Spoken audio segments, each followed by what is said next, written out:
Okay, let us see some short answer type questions. The first question is define democracy. State true merits and demerits of democracy. तो दो अच्छी बातें, दो मतलब बुरा कमियां आपको डेमोक्रेसी में यहाँ पे बतानी है। तो सबसे पहले डिफाइन करें डेमोक्रेसी को। Democracy is a form of government in which which is chosen by the people to work with their welfare and can be changed by them. इसमें कुछ बातें ऐड की जा सकती हैं, आप भी इसमें बदलाव कर सकते हो कि which the form of the government which is elected by the people या चोजन बाय द पीपल या in which rulers are chosen by the people. वो कई तरह से आप इस डेमोक्रेसी को बना सकते हो, डेफिनेशन को बना सकते हो। मेरिट्स के देखें तो democracy is the best form of government as the rulers are accountable to the people, क्योंकि रूलर्स अकाउंटेबल हैं and have to fulfil their needs, और उन्हें उनकी नीड्स को फुलफिल करना होता है। दूसरी चीज़ कि democracy is based on consultation and discussion.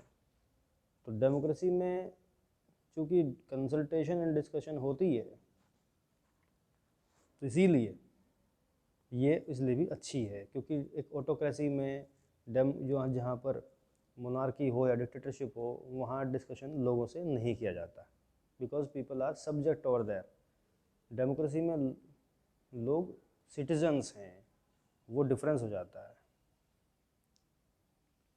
तो इससे जब डिस्कशन होता है, कंसल्टेशन होता है, तो this reduces the chance of hasty and irresponsible decisions from being taken. इससे फ़ायदा ये है कि जो गलत डिसीजन या कोई जल्दीबाजी में गलत लिया डिसीजन जो है वो टाला जा सकता है, नहीं होता है।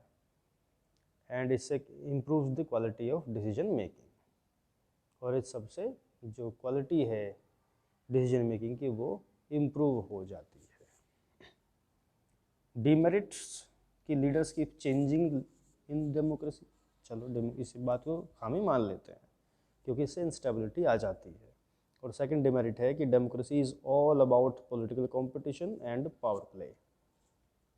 ठीक बात है, ये भी कंपटीशन और पावर प्ले का दौर है डेमोक्रेसी में आज के टाइम पे। तो कोई मॉरलिटी का स्कोप नहीं रह जाता इसमें।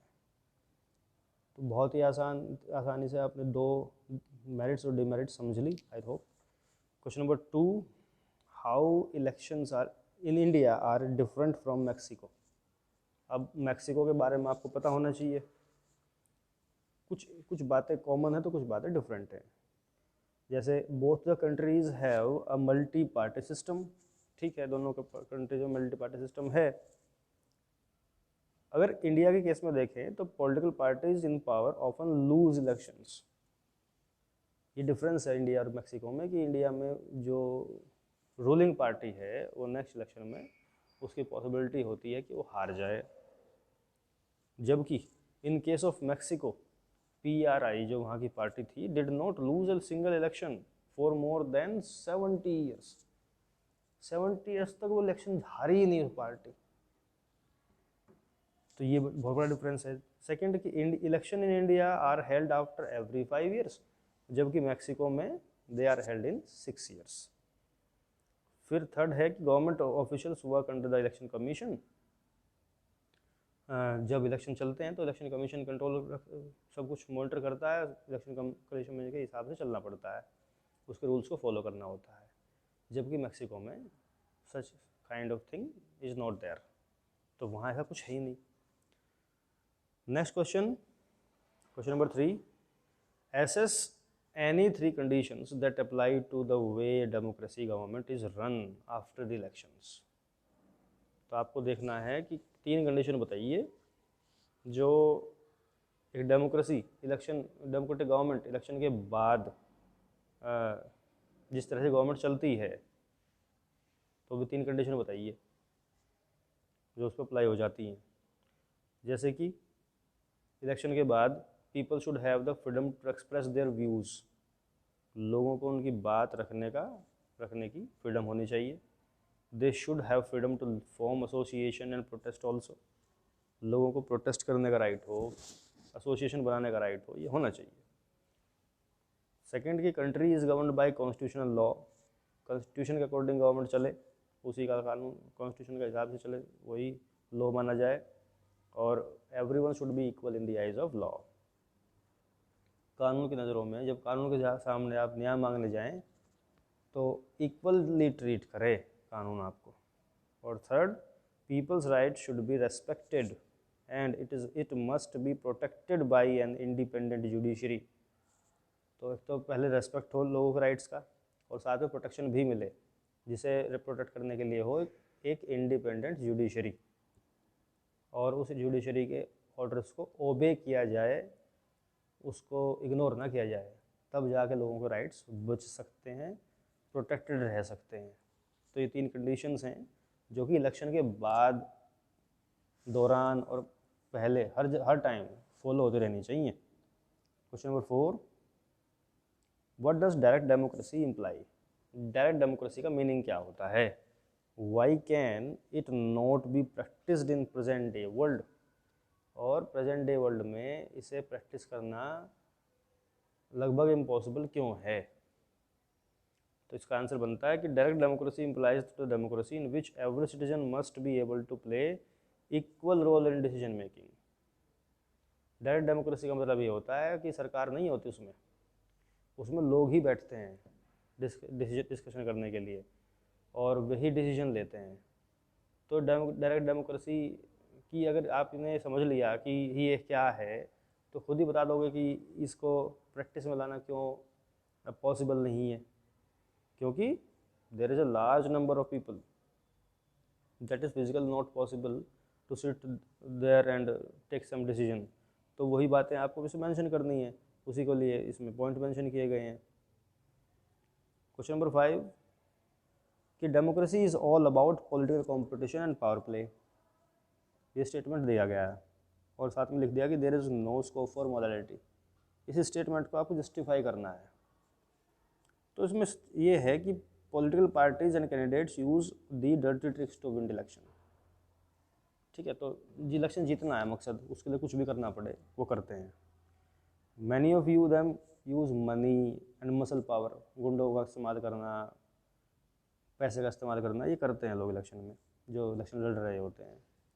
ये जनरली देखने में आता है कि बहुत से कैंडिडेट करते हैं ऐसा। और फिर है थर्ड कि political parties and candidates demand vote in the basis of caste religion.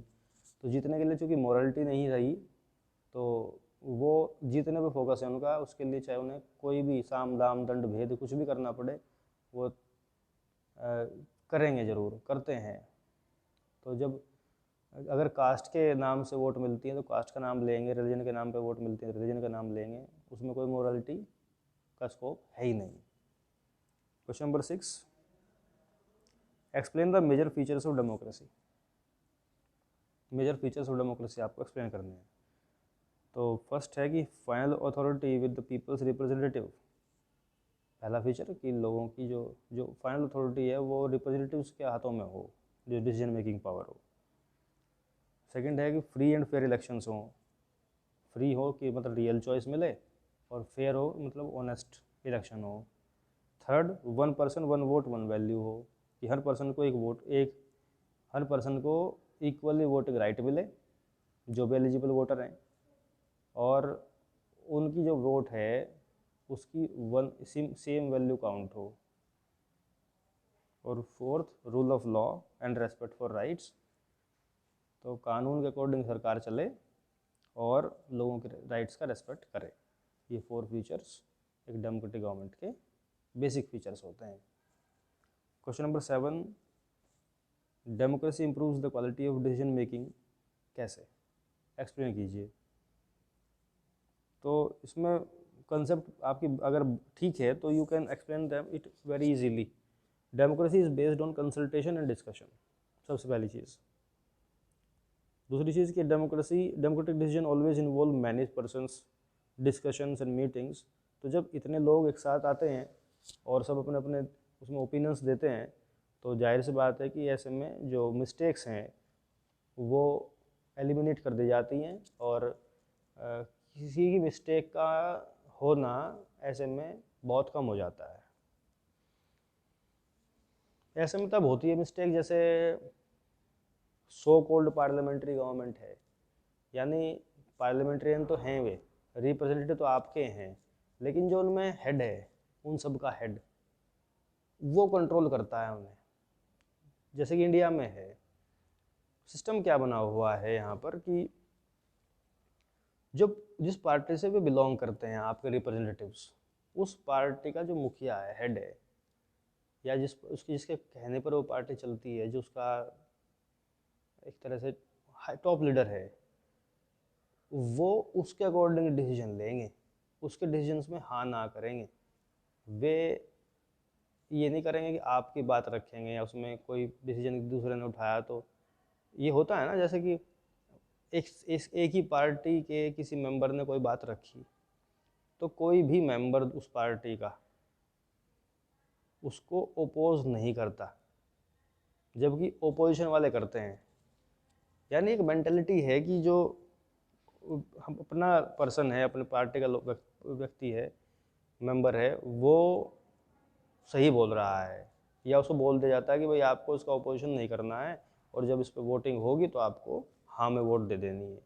तो यहाँ पर एक पॉइंट पे आके तो मान सकते हैं कि कहीं ना कहीं गड़बड़ होने का स्कोप तो है, बट बाकी सरकारों से फिर भी बेटर है,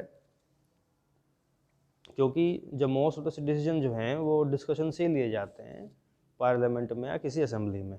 इससे जो इरेस्पॉन्सिबल डिसीजंस हैं, रैश डिसीजंस हैं, उनकी होने की जो पॉसिबिलिटी है वो घट जाती है, बहुत कम हो जाती है। और अगर फिर भी सरकार ऐसे डिसीजन ले जो लोगों को अच्छे ना लगें, तो people can change the government in the next